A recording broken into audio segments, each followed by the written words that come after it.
좋으신데 한국에서 또 그런 경험이 아무래도 좀 적으시면 손님들 응대하는 방식이라든지 또 매출을 정리하는 방식이라든지 이런 부분에 대해서는 조금 취약하실 수 있으시죠. 그렇죠. 아무것도 모른다고 그러죠. 그런 부분은 좀 경험을 쌓고 하시는 게 당연히 도움이 되시겠죠. 네. 규모는 얼마나 땅이 이제 250평이고요. 궁극적으로 저희가 이제 콜라보에 대한 말씀을 드리거든요.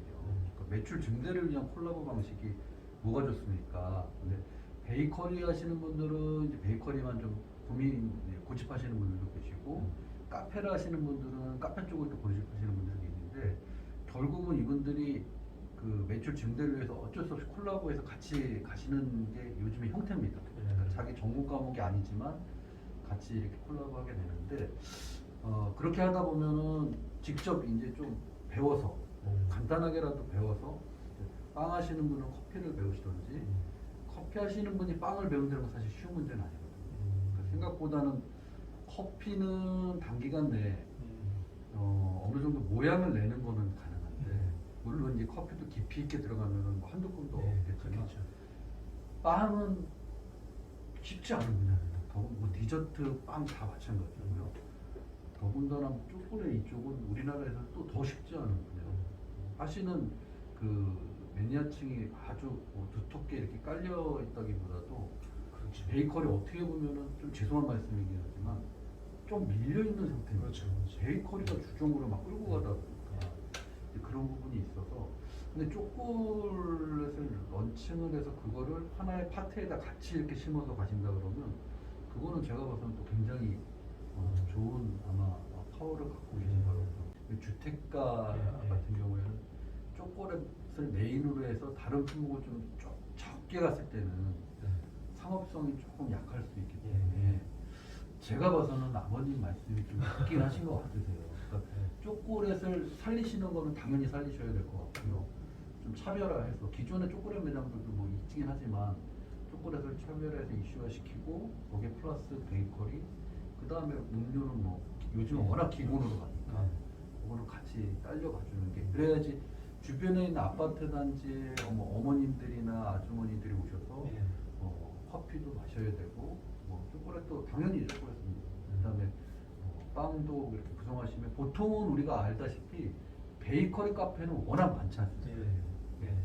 근데 초콜릿까지 시도를 못 하고 있거든요. 왜냐면 실력도 딸릴 뿐더러 거기까지 하기에는 만만치가 않으니까. 근데 만약에 그거를 같이 하신다 그러면 그거는 더 큰 콜라보하게 되면 더 큰 파워가 되겠죠. 주방 구성은 베이커리 같은 경우에는 전체 매출의 비중을 이 베이커리 몇 프로로 가실지 그걸 좀 정해주시면 거기에 맞춰서 제가 좀 제안을 드릴 수가 있거든요. 예를 들어서 매출을 100으로 놨을 때 베이커리를 한 40, 초콜릿을 뭐 40, 그다음에 음료를 근데 음료를 20은 너무 약하고요. 제가 봤거든요. 얘하고 얘는 반반 정도로 가야 될 것 같고 초콜릿을 어느 정도로 갈지는 결정을 해주시면 낫지 않을까 싶습니다. 대부분은 뭐 반반 정도만. 예를 들어서 예를 들어서 청담동이나 뭐 이런 시내에 크지 않은 예를 들어서 뭐 한 15평, 커봐야 20평 이런 매장에서는 초콜릿을 전무로 하는 매장들이 가능하거든요. 초콜릿만 해가지고. 그러니까 아예 디저트 빵 다 빼버리고 초콜릿으로. 근데 여기는 매장 규모가 있지 않습니까? 그래서 이 초콜릿 하나를 승부하기에는 이 점포를 한다는 것 자체가 수익을 목적으로 하는 게 맞잖아요. 자기 만족도 있긴 하지만 수익이 일단 밑바탕이 되고 아버님 말씀이 맞는 것 같아요. 그 와중에 이제 자기 만족도를 좀 점점 확장해 나가는 게 맞지 않을까 싶습니다. 그래서 이 정도로 일단 오픈을 시작해 놓고 점차적으로 한쪽을 좀 줄여가면서 한쪽을 키워가는 것도 방법인 것 같고 베이커리 같은 경우는 셰프를 별도로 쓰신다고 하면 요즘에는 뭐 두 가지 형태가 있습니다. 냉동생지 받아서 하시는 데도 있고요. 그냥 아예 처음부터 제품을 만드는 매장들이 있는데 냉동생지 같은 경우에는 아무래도 냉동생지다 보니까 소비자들한테 알려졌을 때 반응도 문제가 좀 될 수도 있고요. 가급적이면은 이제 매장에서 직접 전체 공정을 베이킹 하시는 게 좋긴 한데 우리가 여력이나 인력에 좀 문제가 있다.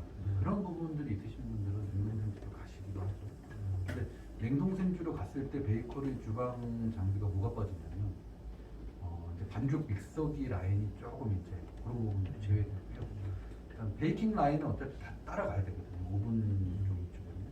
냉동생지나 아니면 직접 베이킹을 한다고 하더라도 그 구성에 있어서 이제 그런 부분 믹싱 라인이 좀 빠진다고 보시면 돼요. 나머지는 거의 비슷하게 구성을 하셔야 되기 때문에 저는 이제 웬만하면 그냥 전체 생산하고 하는 공정을 같이 하는 거를 좀 추천을 드립니다. 제과장급이라고 하면 제과장급이라는 게 이제 빵을 메뉴도 개발하고 메뉴도 만들어낼 수 있고 그 다음에 본인 스스로 모든 공정을 다 할 수 있고 이제 그 정도 되시는 분들이 생각보다 많이 달라요. 이제 이 정도 되는 사람들이 뭐냐면 제과, 제빵, 케이크 다 생산해낼 수 있는 실력이 있는 사람. 보통 이제 보면 제과 쪽에 강한 사람들이 있고요, 제빵 쪽에 강한 사람들이 있거든요. 제빵 쪽에 강한 사람들은 제과를 잘 안 하려고 그러고 제과에 강한 사람들은 제빵을 잘 안 하려고. 그래서 이 사람들이 제과에 강한 사람들은 제빵은 생지하시죠 이렇게 나오는 경우가 많습니다. 그런 경우에 이제 이렇게 그래서 예를 들어서 뭐 빵을 하려면 오븐이 있어야 되고 발효기, 뭐 도폰 믹서기, 그 다음에 크루아상 페스츄리나 파이를 하려면 파이롤러 이게 이제 가장 기본 구성인데 저희가 어떤 분들이 이렇게 세팅을 해놓으면 파이롤러 빼고요. 뭐 이런 오셔서 이런 분들이 계세요. 왜냐하면 그거를 자기가 다 핸들링을 못하니까 그건 생지로 받을게요. 이렇게 하시는 분들이 많거든요.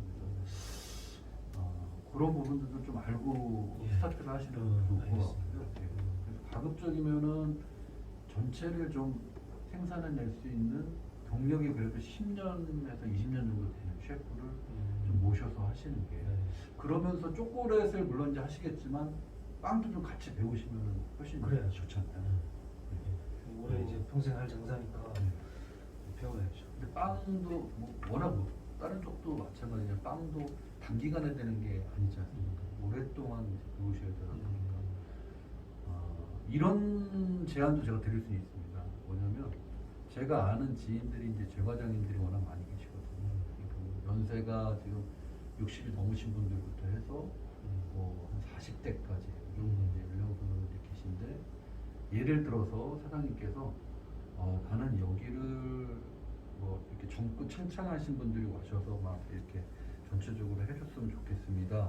보다는 조금 연륜도 있고 이렇게 뭐 아드님한테 좀 기술도 좀 소소하게 이렇게 좀 전달도 해줄 수 있고 차분하게 메뉴도 좀 잡아줄 수 있고 이런 분들이 와서 처음에 오픈할 때 몇 개월 좀 봐주고 그리고 자리가 잡히면 빠져주시는 그런 형태의 분도 계시거든요. 제가 아시는 분들. 그러니까 그분들은 주로 이제 오픈 멤버죠.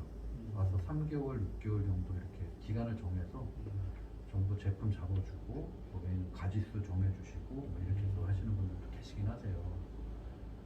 그런 분들은 그 일부러 그렇게 하나요? 오픈만 이렇게 하나요? 왜 이제 그런 분들은 왜 그러시냐면 사실 그런 분들은 이렇게 지금 이렇게 뚜껑을 열어보면 현장에서 굉장히 오랫동안 이제 경험을 갖고 계시거든요. 그러니까 뭐 호텔 제과장님도 해보셨고 뭐 그다음에 일반 베이커리에서도 오픈해보셨고 자기 매장도 해보셨고 경험이 이제 많은 경험을 갖고 계신데 연세가 높으시다고 했더니 빵이 사실은 나이가 60대 그 중반이 넘어가면 조금 치댄다 그래야 되나 좀 몸이 많이 힘듭니다. 왜냐면 보통 이제 매장이 장사가 잘 되는 매장 같은 경우는 하루에 1,000만 원 정도 그래서 2천만 원까지도 매출이 나오는 매장이 있거든요. 하루 매출 빵을 가지고요. 그러면 대형 매장이죠. 그렇죠.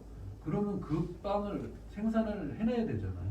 그러면은 뭐 기계가 아무리 자동화가 된다는데 사람 손이 안 갈 수는 없는 거니까 그게 지치는 거죠. 그런 거. 이제 나 이제 그만하고 좀 은퇴하고 좀 새로 이렇게 오픈하시는 분들 좀 도와줘가면서 좀 이렇게 약간 그런 분들이 빠져나가면 그 자리는 누가 지나요? 그러니까 자기가 빠져나가기 전에 헤드 셰프를 자리에다 이제 앉혀서 트레이닝 시켜서 이제 앉혀드리는 거죠.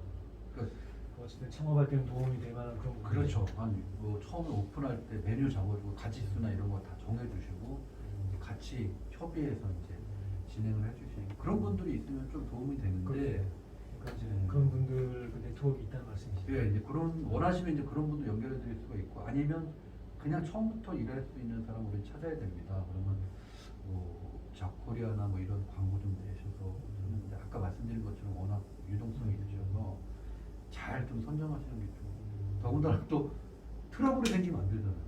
그렇죠. 그럼 사장님이신데 어쨌든 근데 그런 부분들을 좀 수용할 수 있는 인성이 있는 사람을 좀